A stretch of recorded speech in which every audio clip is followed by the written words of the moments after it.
Hey everyone, what is going on? Oh, what's happened here? No intro song or anything like that. I've just got home from the airport and thought I'd just have a quick chat with everyone about the weekend. It was a big weekend, an absolute massive weekend. Hope you all enjoyed it. Hope you all had a bit of fun. Yeah, it was a bit of fun. I think there was a lot of shocking results in the weekend where, I don't know about you guys, but I was watching and I was like, whoa, what just happened there? And it was very, as an arm wrestling fan, I quite enjoyed it. Like, because sometimes, where do I start? You know, you make predictions and you expect things, and then when what you think's going to happen in your head doesn't happen, you're just like, holy crap, that was incredible. I mean, it was good that they had 7 matches on the card at King of the Table, and I think it went relatively quick. It felt quick on my end. How do you think it went on your end? How do you think it went on your end? I think it went for was it 3.5 hours? I'm not too sure.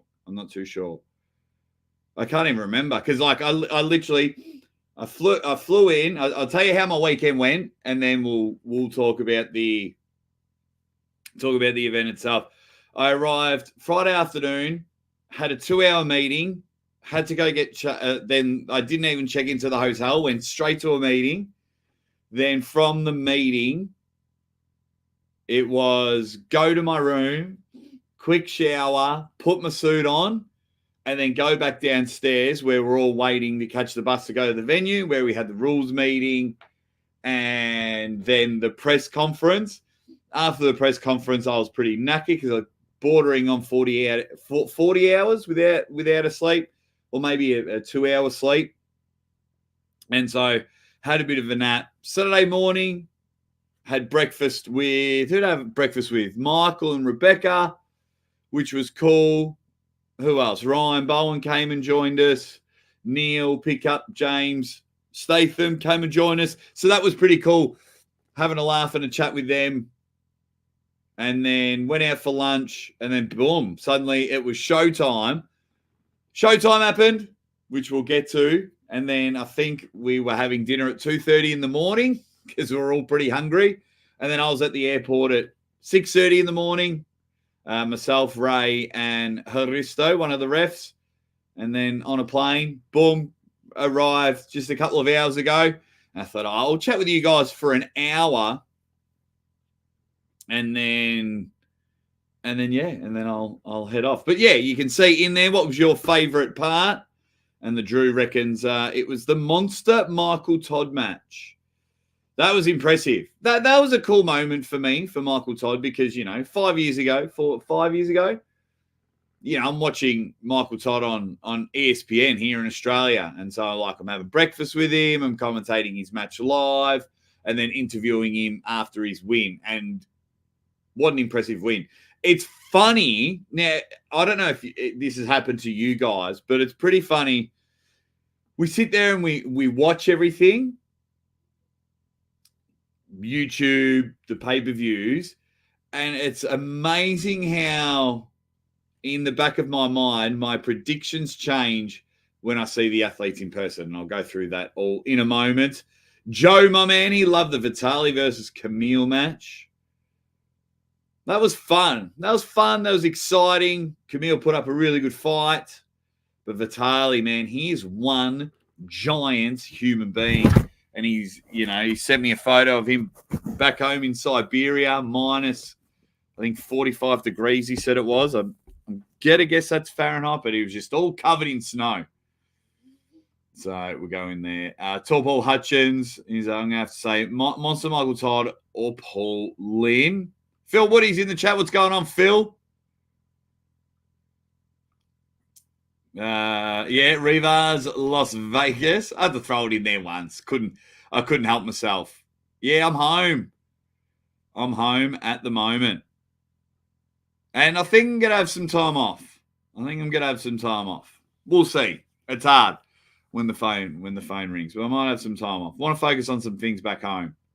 But yeah, I'm home, and that is true. I never sleep. I haven't had much over the last 4 or 5 days since my daughter's birthday.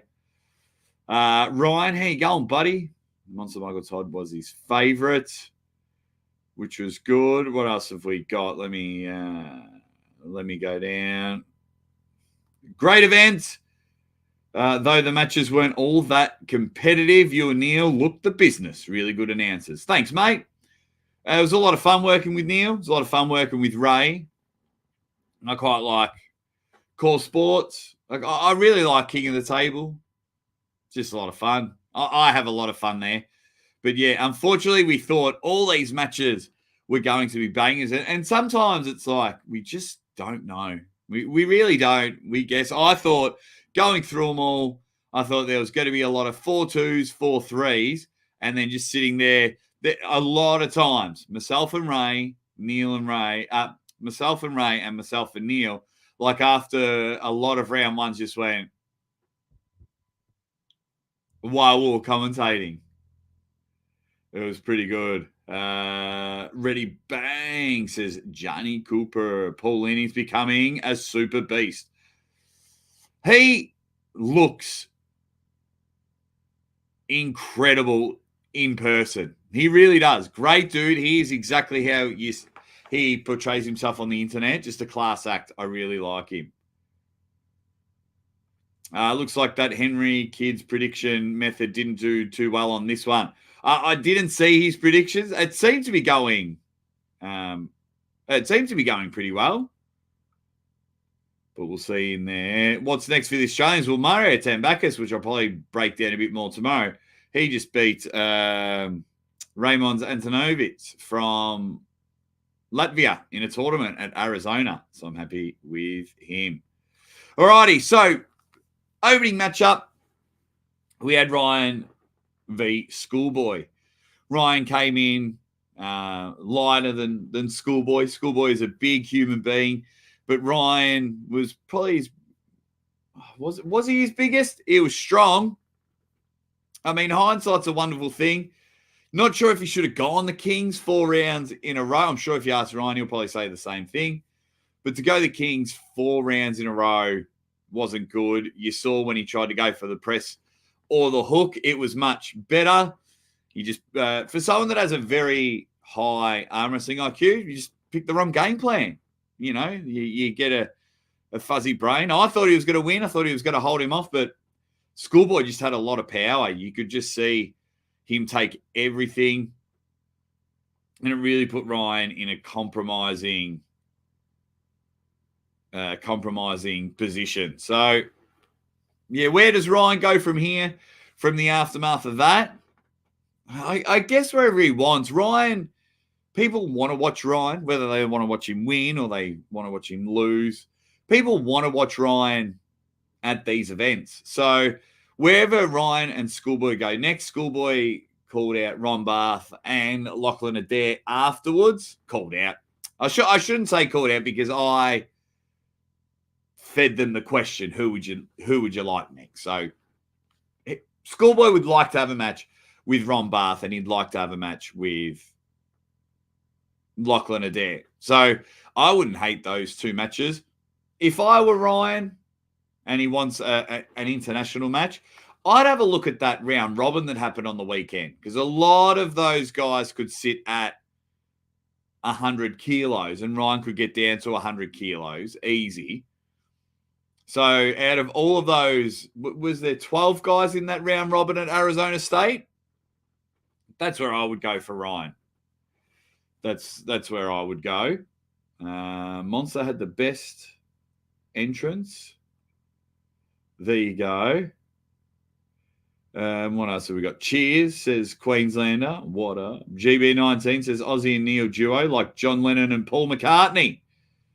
Thank you very much. Well, let's hope my wife doesn't become Yoko Ono. But thanks, mate. That was a seriously quick trip for you, mate. Captain Bill and I were watching from afar and discussing many talking points. Paul Lynn, impressive. Don't sleep on him. I don't think people are sleeping on Paul Lynn, and I'll get to why in a moment. I do like Captain Bill Collins. I don't know why I call him Captain Bill. Why do I call him? I just do. I just do. Good to see you and Captain Bill still talking. Shattered Bill wasn't there, but I do like Alex and Hristo.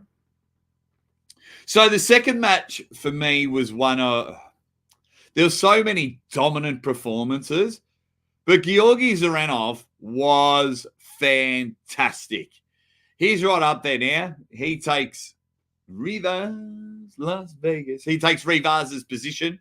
I think I had him 9th or 10th in my top 10. So Zurinov's up there. I've been a big Georgi fan. What was he? 130 something kilos. 132 kilos against Revas' 170. Now, say what you want about Revas. 170 kilos is big. And the one thing I do enjoy about the press conferences is because it's the actual competition table that's on the stage. So the platform's already there. So when the guys stand up, the visual of it looks great because there's that much of that they get even taller. So like Vitali comes in at 6'7", 6'8". Well, he's 6'10" and looking down on Ray and I. So I quite enjoy that. Ray always makes funny jokes. He says he never wants Revas to be booked or to win because all the photos and the funny memes and everything come out. So poor Ray, but it was always good catching up with Ray. So yeah, Georgi Zurinov was wow. To take a 170 kilo bloke like that and toss him around in such an effective way that I thought I could beat Revas. That's how dominant he was. He wanted Dave Chaffee. I don't think he should, because Revas beat Dave Chaffee. So I'm an arm wrestling math kind of guy. So Revas beat Dave and you've just beat Revas. Well, I think you beat Dave. I always love seeing Dave get booked, but I don't think that'll work for his next match. I would love maybe Georgi Zvetkov, but it depends on his leg. Who else is in the top 10? Well, we need Jerry and Gennady to come back in because now they're out of my top 10. So Zurinov just might have jumped up to 7th. And Gennady on the weekend. I haven't posted it. Let's have a look. I'll quickly show you the photo. Where are we? There he is. We're getting ready for the press conference, and he just walked in, and I was like, "Oh, g'day, mates. Nice to meet you." And I'm like, "Yeah, you are strong." So that was really cool. Right, couple of quick comments, and then we'll go in there. I predict Lachlan will throw Blue off the play mid-fight. He spent a week in the desert with the ginger. He's had enough. Where did you get that from? Well, they're not flying because Ryan's on the plane now, and Lachlan, I think he's flying out a little bit later. So, yeah. Revas looks spent after round 1. Yeah, Mrs. Aussie's a superstar. She really is. Khaled wants Ryan. Yeah, I know. It was on my channel. But it was good to catch up with Khaled. Alrighty.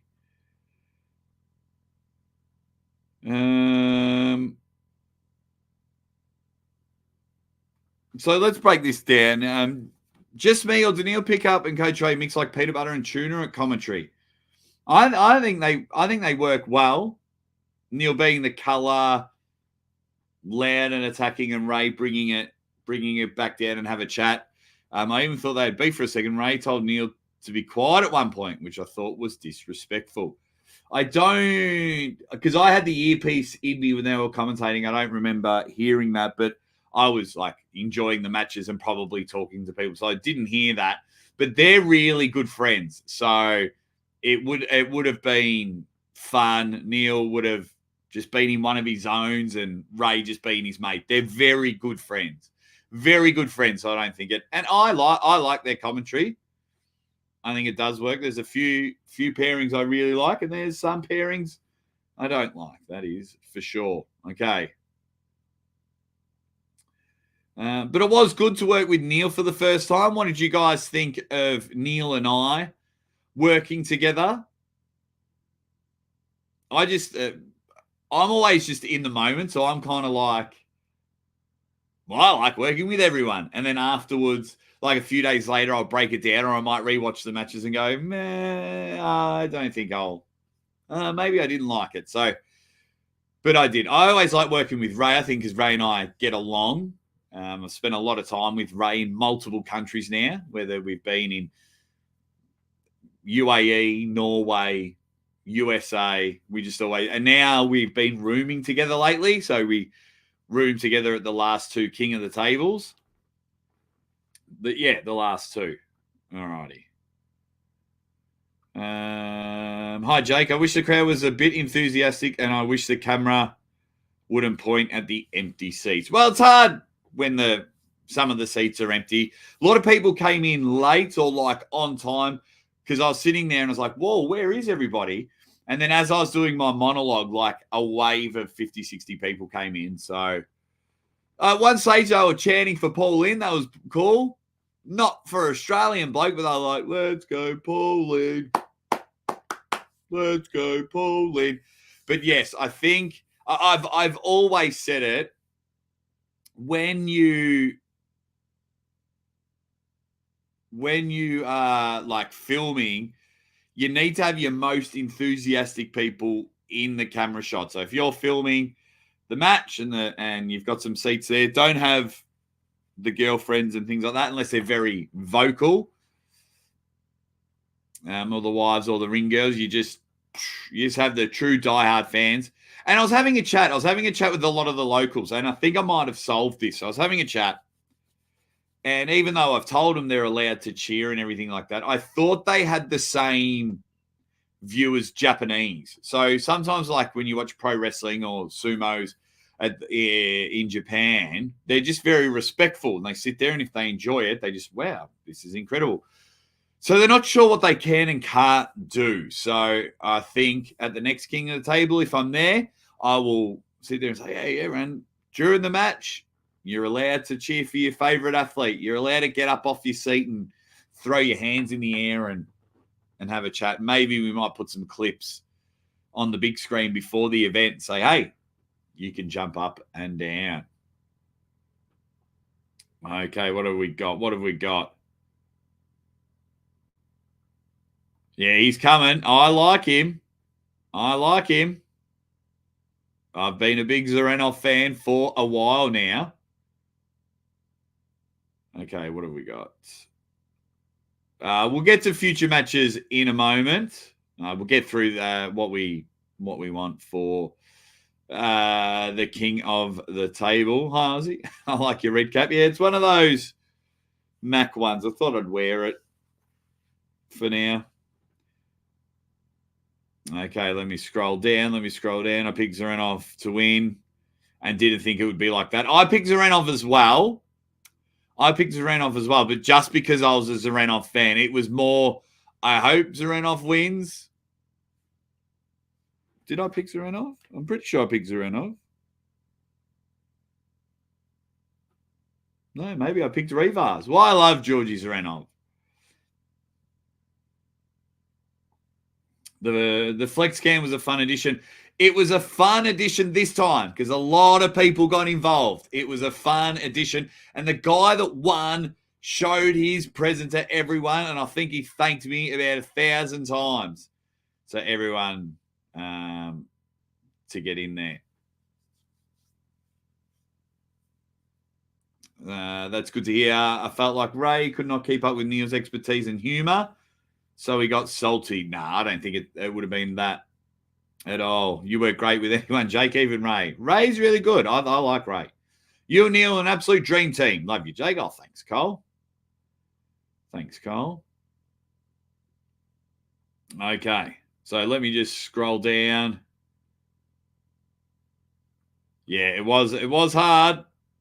He was really up against it. Michael looked incredible. We'll get to that match in a moment, my man said. What up, Megatron? I'm very lucky to be at all of these events, that's for sure. Very, very lucky. Okay. Zurinov showed up different. Yeah, so that comes into the thing. So when I turned up and I saw Zurinov and Revas at the press conference, I was like, wow. Zurinov is like dangerous here.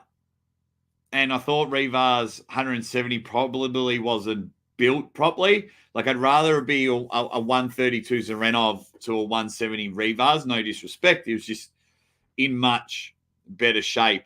When I saw Oleg turn up against Kitagali, my mind was changing in the back of the head. I was like, I think Oleg storms Kitagali. I think he storms him. So I'm very happy with that. Oleg wants Dada Khan. He'd love a Todd Hutchings match. There was another one as well. Georgie. Oh, Michael Todd. Because Michael Todd and Lars went, I filmed them go elbow to fingertip next to each other. And it was roughly the same, and Michael's wrist was bigger. So then I was like, oh, MMT's going to unfortunately run through Lars, and Lars is a great human being. Okay. So, what was the third match on the card? We had Lachlan and Paul. Wow.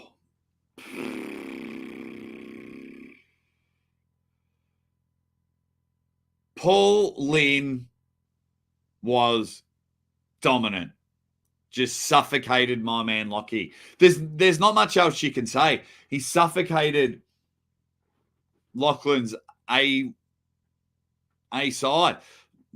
Suffocated his best weapon. Opened him up and really wore out the bicep. And the thing that just made you go, wow, Paul weighed more than Lachlan. So when Lachlan pulled Arabuli, I think Lachlan was around 110, 109. And Lachlan weighed in, it was a 105. It was a 105 weight cap. And Lachlan came in at like 102. And Paul was at the max. Like 104.7 or something like that. So never, ever, ever did I think that Paul Lynn was going to weigh more. And the beauty of Paul Lynn gaining weight, it's not just bloating, water. It's all muscle mass. It is all muscle mass. So after the first one, when Paul came in charging, I was like, wow. Could be a long day. Could be a long day for Lachlan Adair. And in the end, it just was. Just couldn't. Yeah, just tore Lachlan apart. It hurts me to say it. And I've got a funny photo up on Instagram. Paul and I are laughing because, like, when the replay was going on, so, like, the match ends and I go straight to the table. So the match ends and I go straight to the table for post-match interviews. And so I'm there with the athlete maybe 30 seconds before we go on camera.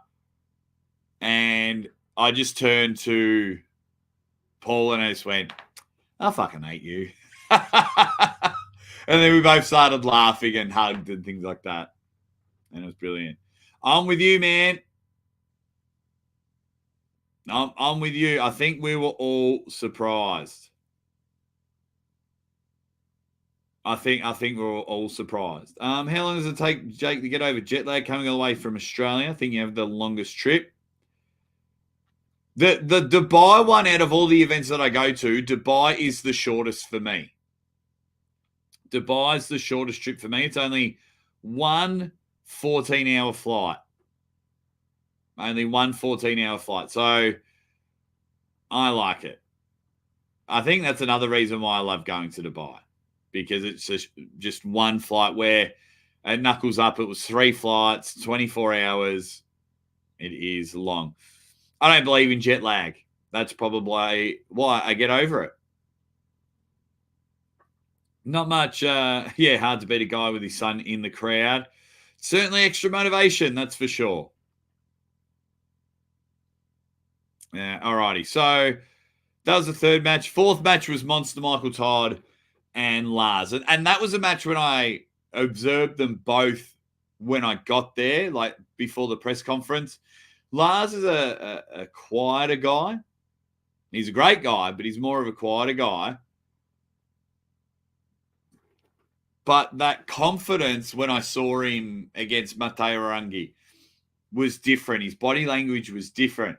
Where Michael was soaring, he was just like, I am 100% winning this match. And then they did the elbow to fingertips, and it was roughly the same, but Michael's wrist was way bigger. And that first one, I was with Neil in the booth, and we both just turned to each other. And Neil thought Michael was going to dominate through him. I thought Michael was going to win, probably not as dominating. But yeah, Neil and I just looked at each other and was like, whoa, here we go. And yeah, Monster Michael Todd was just, was something else. Bicep appears to have held up well. It was great catching up with Michael and Rebecca. We had some great chats and some great laughs. There was a pretty good vibe rolling along. Pretty good vibe. Aussie, I want to see Captain America Paul Lynn versus Michael Todd. I have Paul winning that match. I don't know anymore. I don't know. It's just ridiculous. Captain Obvious says, wow, back already. Yeah, I didn't...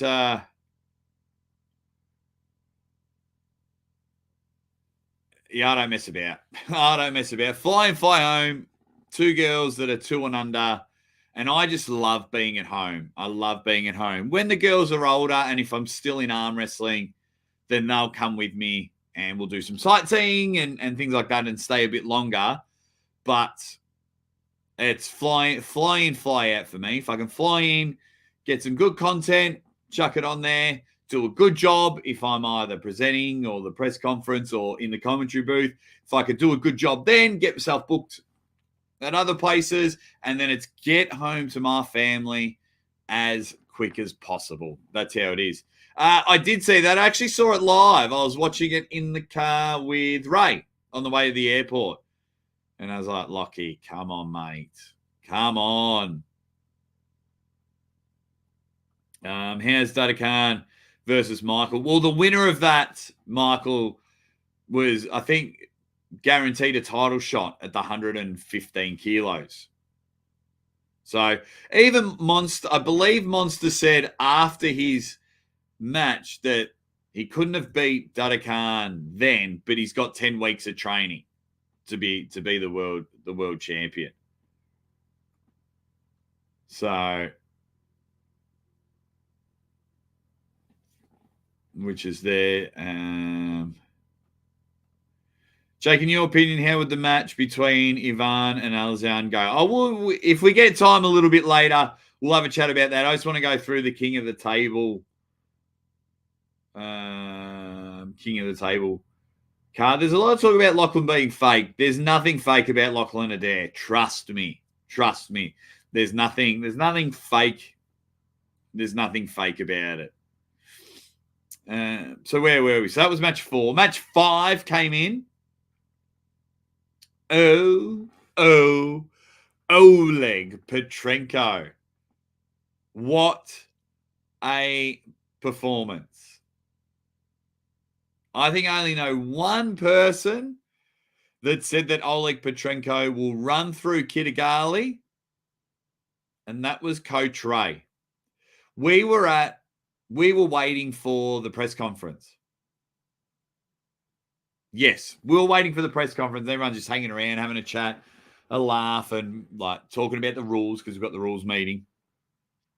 And he's like, why is everyone underestimating Oleg Petrenko? He will run through Kitagali. I'm paraphrasing, but it was along those lines. And I was like, holy crap. And then when I saw them next to each other, it kind of got in my head. I was like almost double taking Oleg. So that was cool. That was a really good win. That was a really good win.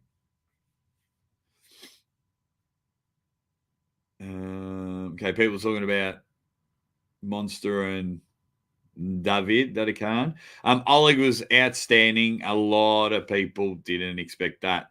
100%.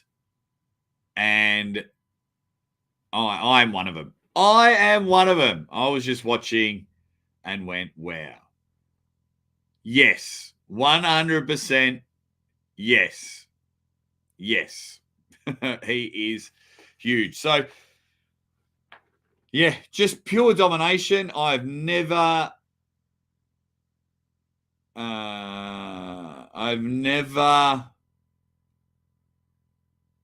seen Kitagali manhandled like that over 4 rounds. Just impressive stuff. Super impressive stuff. Wow, been a member for 25 months. Thank you very much. Great job on the commentary. Thank you very much, JH Pipe Fitting. I tried my best. Try and have a laugh, and I try and steer conversations. I think a lot of people don't understand what I do bring to a team and why I'm also there. But thank you very much. And I love it. I love it. I love presenting. I love interviewing. I love commentating. It's just a lot of fun. That's why I got another commentary job here in Australia. So I enjoy that. All righty. But thank you very much for being a member for 25 months. Then we had, what do we have after that? Match 6, Vitali. All right, guys. Lay it on me. Vitali and Camille. I don't think Camille can win because when he wins, he's cheating, and now he's lost. It's, yeah.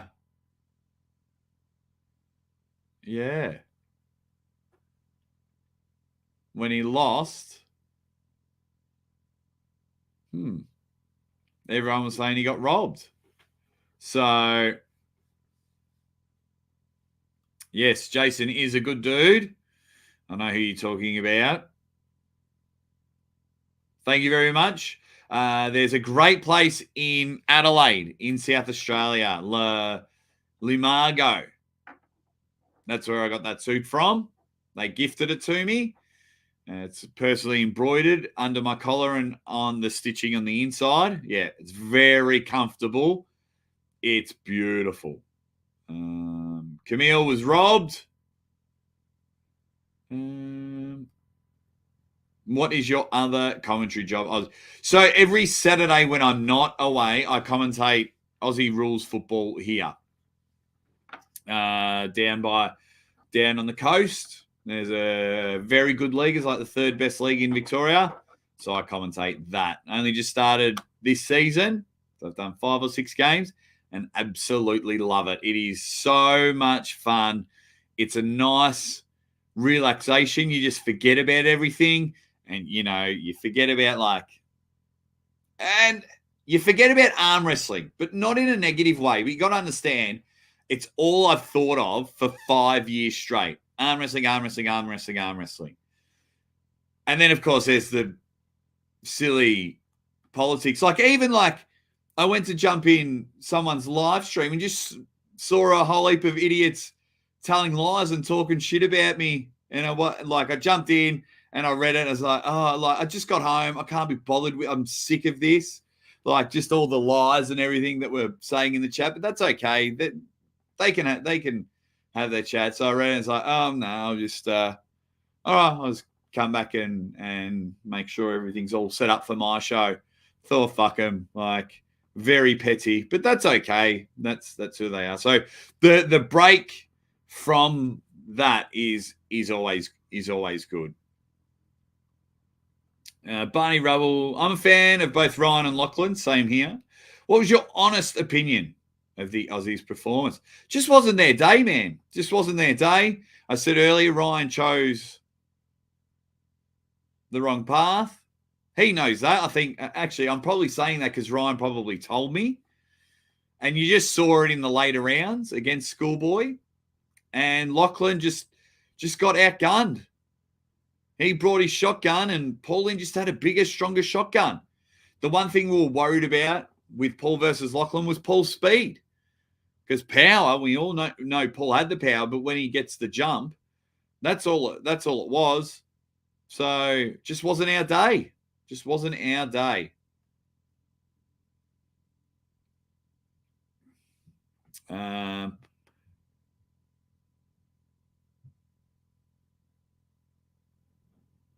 What else have we got? Okay, so everyone's just talking about that. So Camille and Vitali, I love the way Camille goes about it. Doesn't back down from a fight. Cool. Who do you want me to pull? When? Awesome. And now he took Vitali as a last minute because Artyom and Dennis was cancelled. I was having a chat with Bubkin. Bubkin was there. So I might see if I can do a small podcast with Dennis through Bubkin because Bubkin and I get along. So hopefully I'm going to bring you a short Dennis Zaplenkov little podcast interview. But Camille threw it all in there.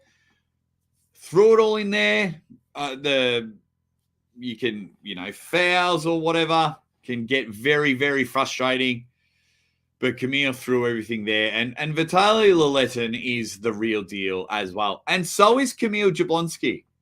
Yablonski. I've got to remember to keep saying Yablonski. It's Camille Yablonski. You don't pronounce the J. Yablonski. So, yeah. It's very interesting. So I would actually like to see a rematch of that. Even though the scoreline doesn't suggest that they deserve a rematch or Camille deserves a rematch, I would like it because I spoke to Camille after round one, and even though he didn't win round one, his confidence, so he was over and his lovely wife was there, and I was like, Camille, and he goes, oh, don't worry, I have to, and I beat him. And I was like, whoa, man, he's got pinned. And so Camille's mindset is a champion mindset. Camille loves being doubted, like at the press conference when Morozov said Vitali will beat him easy. Camille's mindset is one of the best in the business.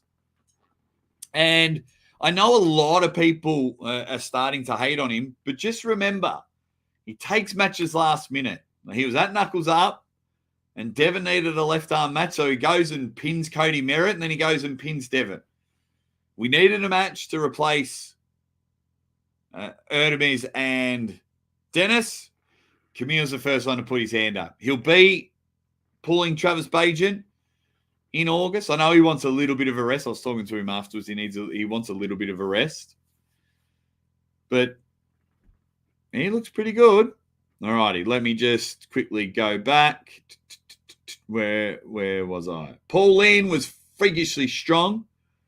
I was shocked. So get in there. Hey, finally got to meet you. That was really cool. So Mark's been a supporter of the channel for a long time. And he says, mate, it was epic meeting you. You hugged me like we've been mates for years. You're an outstanding commentator and an even better human being. Honor to have met you, brother. Oh, thank you, mate. Thank you. That was nice of you to say, because you kept saying I'm going to be, because for those that don't know, Mark lives in Dubai. He's been in Dubai for 41 years. He's a professional tennis coach, amongst many other trades that he's got. And he's always a supporter of the show. So it'd be a weird time in Dubai at the moment. It's probably 4 a.m. in Dubai. And yeah, and then He's turned up. He's like, "Hey, it's Mark," and I'm excited. I'm excited because people come and go and they support the show. And if I can meet those people, to me, it's great because without the support, it would take a hell of a lot longer to get to the big stages all around the world. But you guys support, you come in, you have a chat, you have a laugh, you agree with me, you disagree with me. But yeah, don't. Well, I'm not saying it's a mark, but like, don't ever question my character. And it's a shame that people just jump off straight away. So it was awesome meeting you, Mark. It really was. And it was just a shame we didn't get to spend enough time together. One, because it's hard on game night. And two, you just get ushered out so quickly afterwards. But really loved, at least got 10 minutes having a chat and a laugh and whatever. So that was cool, man. That was cool. Right. Yeah, it does. And everyone knows that's where he's going. It does take some balls. Yo! What up, Roy Baker? What is happening?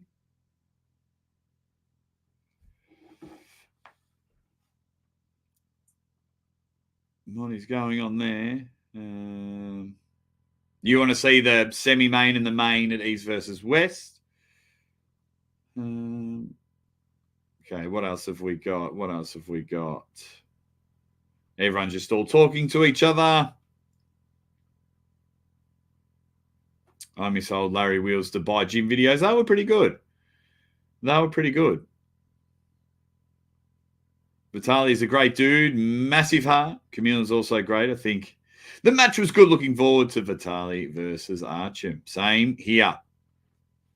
I thought that, but that's just arm wrestling. Every event, if you go back from King of the Table 1 and East versus West 1,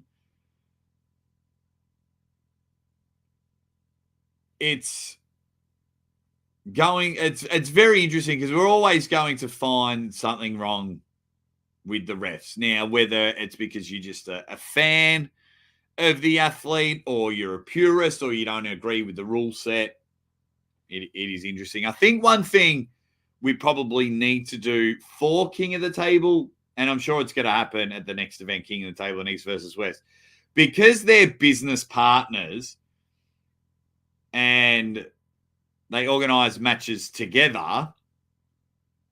Well, I would say he can organise East versus West, and then he helps Don organise King of the Table. It's like, make it the same rule set. Because the umpires, the referees just had to go from King of the Table, and then when the main event happened, it was East versus West rule set. So just agree on one rule set, because I believe something like that happened. I'm not sure. I'm trying to think of the words. I can't remember if the referees forgot that it was East versus West rule set. But yeah, it's not like I like Hristo and I like Alexander, that's for sure. And you see him at East versus West all the time. So don't I'm not buying King of the Table pay-per-view because of the refs. Like, the refs, they'll be at East versus West as well. And they'll be at a lot of other events because they are good referees. And I understand a lot of you guys can get angry. So yeah, so then we go on, and it was, so the main event, first of all, Ivan Matyushenko is a lot bigger in person. I was shocked when I saw him. He's like 6'4", 6'3", 6'4". I was like, Ivan, nice to meet you. Nice to meet you. Impressive, by the way, at the press conference, he would answer in Russian and then translate himself. He is a stone cold killer everywhere. He is the most pure hook puller possibly in the history of arm wrestling. It was incredible what he was able to do. I thought he was going to beat Morozov. Morozov's endurance and bicep able to hold. Now, okay, a couple of ref calls. Another thing that impressed me the most with Matyushenko is I talked to him after the event. We were waiting for the what were we waiting for? The bus to come. Matyushenko didn't complain about the refs at all. He just said, if I was about 5% stronger, I think I would have won. I thought Morozov was fantastic to be able to somehow sit in the middle with Ivan, hold on for dear life, and then boom, transition into a press. I thought he was very he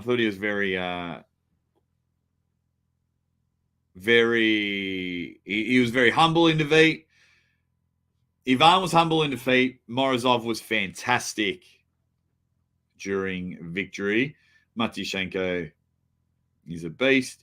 Yeah, look, Ivan would have won with bigger elbow pads. You got to play, you know what I mean? It's like, oh, man, I would have dropped 40 points on the Lakers if the ring was bigger or Shaq was smaller. Like, you just got to play or pull to what's there in front of you.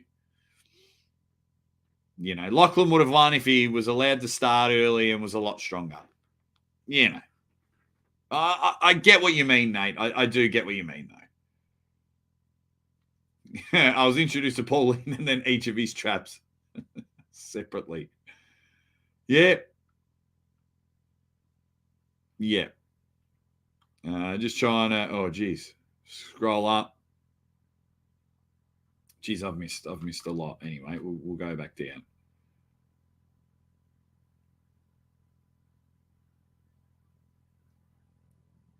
So, in my humble opinion, King in the Table catering to East versus West and taking East versus West influence, it will always be in the shadows of East versus West. King in the Table should have went WAL-ish route, in my opinion, or tried creating something new. Well, they're a team now, so it's probably best just to be under the one banner, which is a good opportunity for another promotion to try the route that you're talking about, David.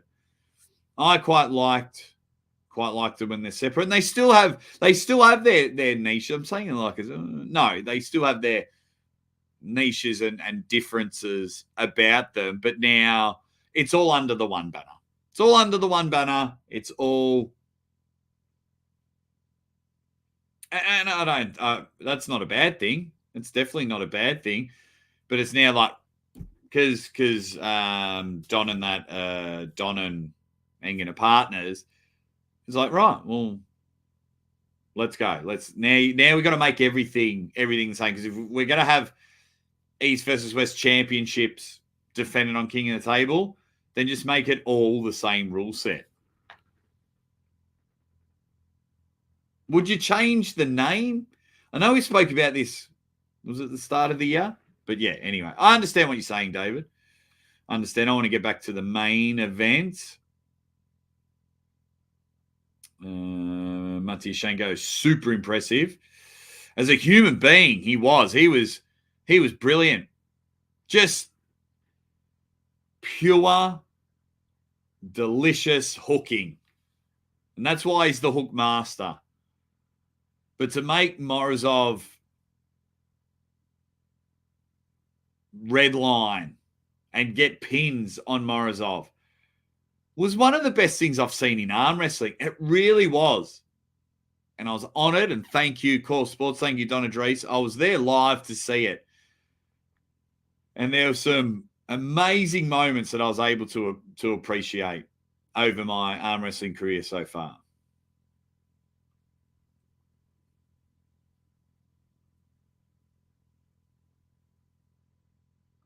Ivan was beating him early, getting fouled or just barely coming off the back of the pad. But it was under those rules, though. So if he's come off the back of the pad, he's just had to.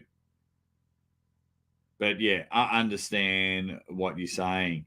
Hey, mate, yeah, I miss being there too. Looked like a super fun event. I tried to watch as much as I could. I watched the super matches during breakfast. I watched a bit of the tournament. My man, Mario Tambakis. Wowee. Did he fly the flag for Australia at the moment? All righty. So, overall, I enjoyed King of the Table because, one, I was there. So, I don't think I've been to an arm wrestling event that I haven't enjoyed. There's been bullshit before and after events that I haven't enjoyed, but actual arm wrestling events, I don't think I've been to one I haven't enjoyed, including here in Australia. I got shock value. So when I think Ryan's going to beat Schoolboy and then Schoolboy runs through Ryan, shock value, excitement, adrenaline's pumping. Georgi Zurinov announcing himself into the top 10 and beating 170 kilo, 6'7" Revas, shock value. Paul Lynn going through Lachlan like your guts on a dodgy curry, shock value. Monster Michael Todd not using the King's move. Oh, I think he used it. No, I don't think he used the King's move at all. Oh, yeah, he did. He got close, yeah. But showing that he's got more repertoire and the bicep held out, shock value. Oleg Petrenko, shock value. The Camille one, I just like watching Camille pull. And then, of course, the main event. Just, I thought Ivan was going to win, but what he was able to do, shock value. So I quite enjoyed it. I quite enjoyed King of the Table. I thought it was a very good event. I liked that there were 7 matches. I had fun in the role that I played, and I hope I enhanced it for everyone that had watched it, whether it be hosting the pre-show, whether it be opening the show, post-match interviews, commentary. I hope you enjoyed it because I have a lot of fun doing it. That is for sure. So I'll get to your comments in a moment. Just trying to think of anything else. So we'll probably get Morozov, Vitali. Vitali wanted Morozov because they've never pulled. So you got to get that match.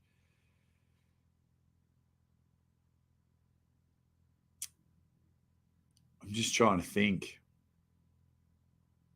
Where would I go next? Ryan versus Khalid, because I spoke to Khalid afterwards. If you haven't seen that video, go to my channel after this, and you'll see me having a chat with Khalid. And I got to meet Gennady, so that was cool. Zurinov, I want him to take on a Jerry Caderet. I want him to take on a Georgi Svetkov. Who else did I have in my top 10 on the right arm? I think I've still got my rankings video. Oh, so I had Georgi Zurinov at rank number 10. So he's already in the top 10. Vitali right arm. Morozov right arm. Yeah, so Svetkov, Jerry Caderet are probably 2 that I would like. I don't think you should do the Dave Chaffee match. Yeah, I thought a lot was going to be, but I still got the shock value, so that's great. I think you get your money's worth there. I think it's in August, mate. In August.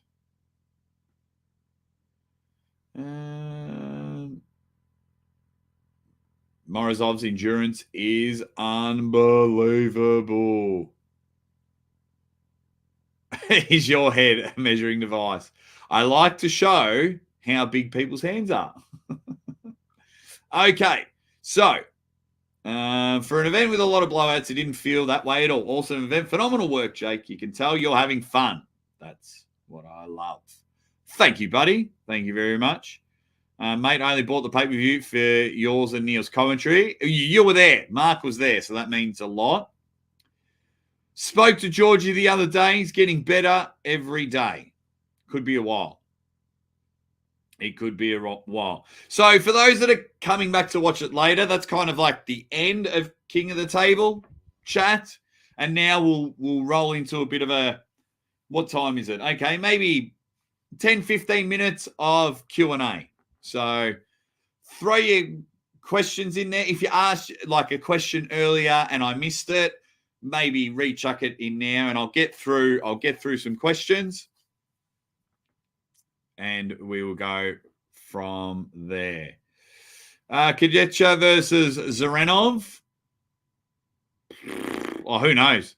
Who knows now? Really was impressed with Kadecha left arm against Morozov, but Zurinov was something else. And a lot of things change for me when I see that person pull live. If I see him pull in person, it changes a lot for me. So now it would be good. Zurinov should pull Artemis. All other super heavyweights are already set with matches. Well, who do you think pulls Lavana King of the Table in December? Which I won't be there. I don't do bookings in December. But Levan is defending his title at King of the Table in December. Do you think it's going to be Kadecha? It's a good 6 months prep. I think it's Kadecha. Schoolboy versus Irakli. If Irakli stays healthy, not healthy, heavy was the word I was looking for, then Irakli wins. Nuclear, Nadal, Schoolboy versus Grundy. Now, that's a match. Brad Grundy is a difficult puller, and I'd almost slight Grundy.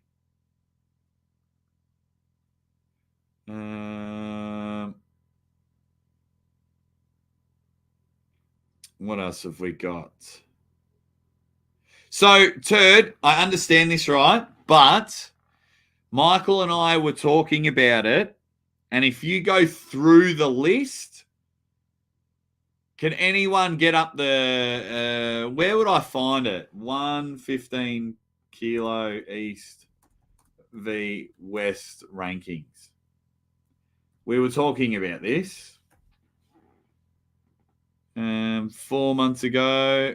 No, that's on Reddit. Their website. Let's just go to their website. That makes sense. Okay, so super heavy. No, I don't want super heavyweight, men's heavyweight. So, wait. Left arm, Morozov. But on the website, Morozov's not the... Okay, we might have to go to light heavyweight then, because the heavyweight and super heavyweight appear to be the same. So if I click on light heavyweight, no, it doesn't seem to be coming up.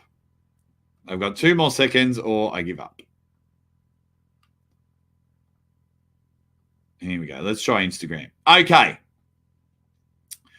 So right arm, Devon's the champ, but he's going to give up his title because he hasn't pulled in a while. Prudnik and Devon are having a match soon, I believe. Ivan is Ivan's number 3. He's the champion on the left arm. Reno's not ready to pull worlds.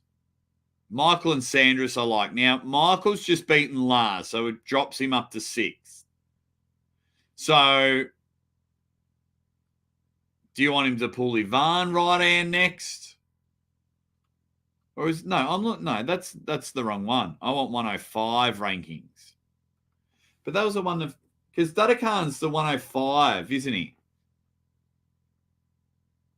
So Michael will drop down to 105. Yeah, Todd's got a match. Kitty Carly just got beat. Prudnik Irakli. There was a method behind it. And I can't remember now. Rob K, thoughts on Global Elite Arm Wrestling? They're hosting an event here in Toronto in September.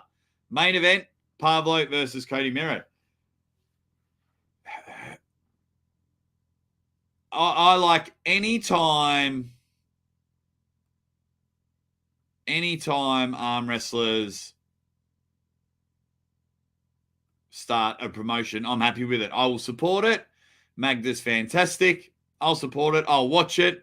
And I like it because there are so many talented pullers in the US and all around the world Let's just make more stars. Let's just make more people excited to watch arm wrestling. So I'm all for it.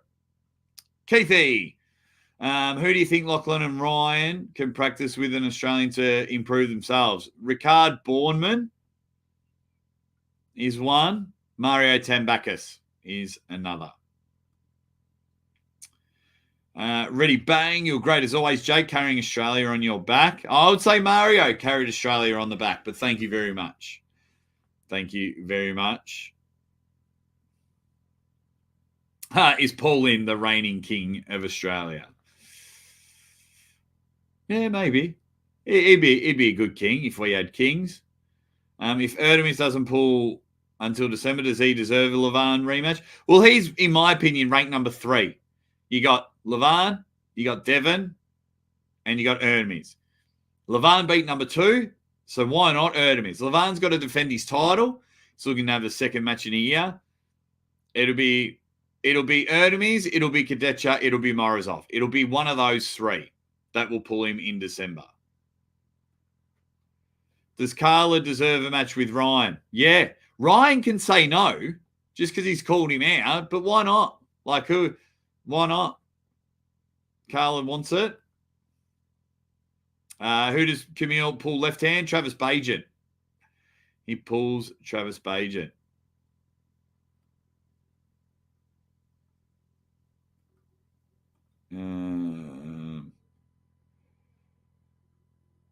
What else have we got?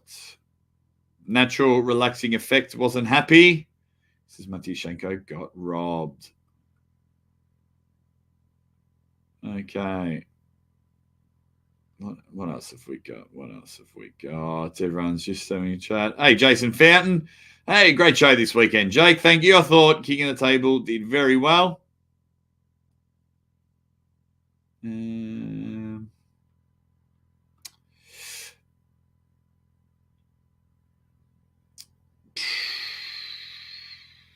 I don't know, man. Mario's looking the goods.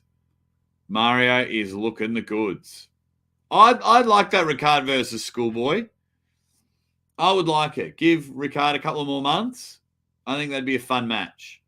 I think for someone as Schoolboy's popularity in the arm wrestling world, I feel Ricard would need to beat someone first and then go, right, I'll have that Schoolboy match. Because for Schoolboy to take on an unknown is not good for his channel.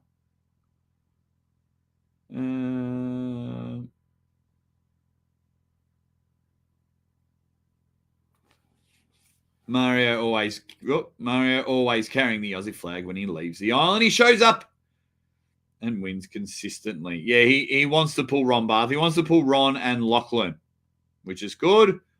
I know Lachlan wants to pull Leonidas left hand. He said it on a podcast before we went to Dubai, which was all good. But yeah, any last minute questions, guys? Because I am now going to spend some time with my family because I haven't seen them in a long time. Well, it was 3 days, but it was everything for me. That's way too long.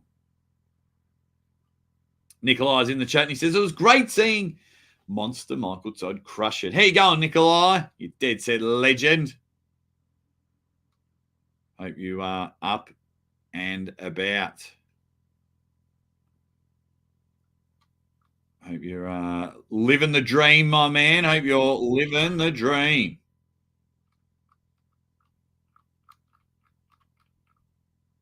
Oh, what was that? I was going to show you something. I was looking for something, but cannot seem to find it. And that's okay.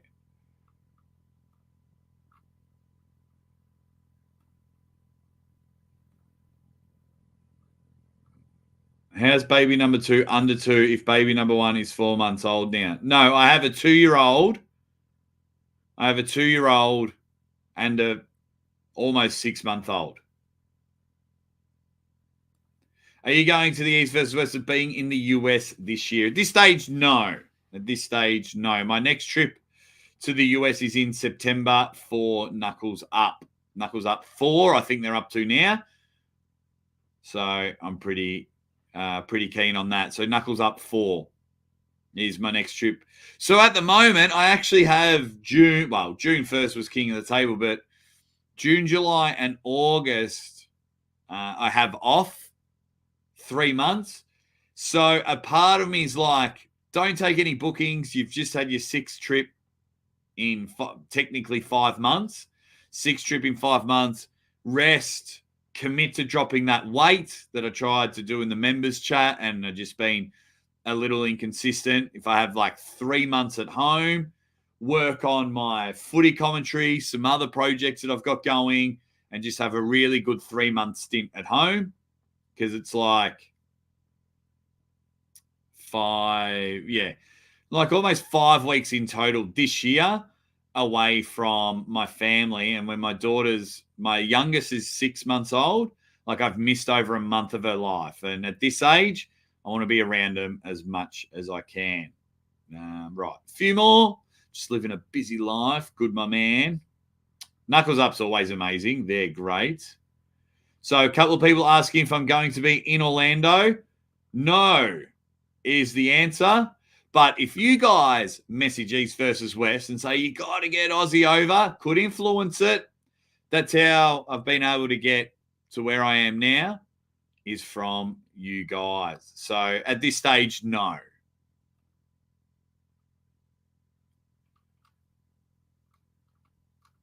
Yeah, so at this stage, no. But that's okay. I've had a lot of gigs this year. I've got Knuckles Up again. Hopefully another king of the table. So hopefully busy.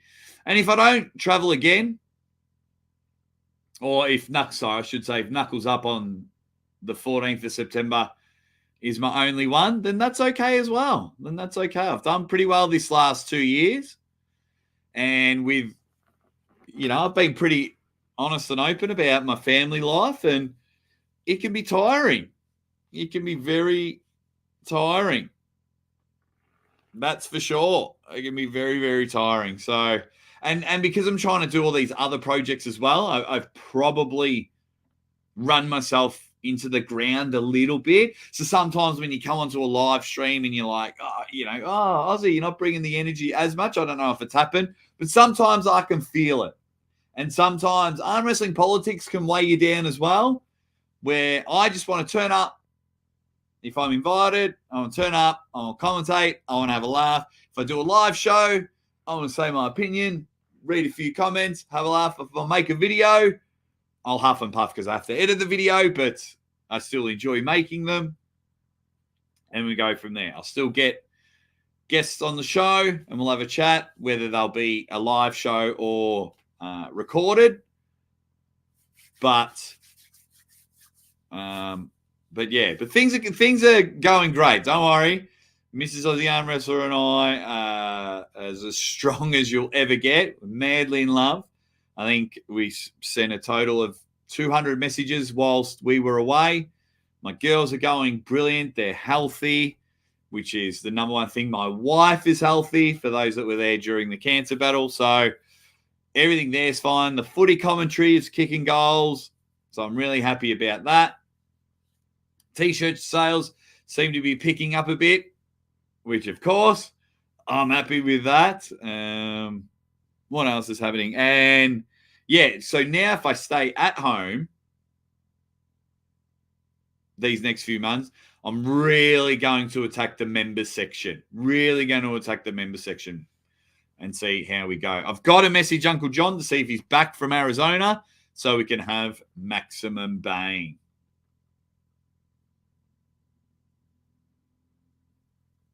I don't mind traveling.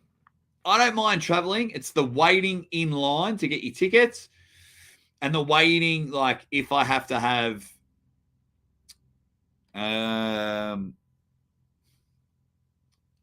transits and you got to wait 4 hours for your next flight, 5 hours for another flight. That I hate. My favorite part is flying home from Dubai because I've qualified for business lounge. So I can stretch out, have a shower, free food, free booze. Not that I drink much, but it's nice to know that it's just all there. So you have some fruit, you have some eggs if you're hungry, so you don't have to spend $100 at the airport because everything's so expensive. That's my favorite spot. Oh, thanks, Tater. Really appreciate it. Okay, anything else? What else? What else? There we go. All righty. Yeah, thank you. I think my very first podcast was 4 years ago, 4 and a bit years ago. And I've just gone flat out since then. Yeah, I was sharing some fun stories with the monster about the early days of the podcast, but I've just been going flat out since then. So, but you got to cash in while you can. You really do, because this fantastic era of arm wrestling, you've got to cash in. Don't know how long it will last for. I hope forever. I hope forever. All right, guys. I'm going to wrap it up there. I'm going to go hang out with my family. Thank you all so much for joining me. Hopefully, we have Maximum Bang Monday tomorrow. If we don't, I'll have it later on in the week when Uncle John gets home from Arizona State. I may be on, I'm organizing, I think it's called Arm Fellas. I might be on someone else's channel later on in the week. I can't remember if he goes live or just records it. I think he's a Spanish guy. Last question says, how long did it take from when you decided to dedicate yourself to this until it was profitable enough to only do this? It's a weird question, because when I quit my job, the channel was only making $20 a week. I didn't have merchandise. I didn't have members and things like that. So I had to make it profitable. So we had a time frame. Where it was, well, because Jess was heavily pregnant with Zadie. So I was like, well, you've got till here, and then you'll probably have to go back to work. Okay. And then I was getting a lot of support. Merch was doing well. The world started opening up. So a pure blood like me could go fly again. So then I was able to go to events, more promotion started going up. So it actually wasn't profitable when I first went all in. So, yeah. So there you go. Brilliant. All right, guys. We'll go there. We'll see you real soon. Hope you all have a fantastic day. Hope you all had an amazing weekend watching King of the Table, or Arizona States, or Michigan States, or every other one. To do that, just remember, be better. Don't be bitter. Just be happy. I'm out of here. You guys are the best.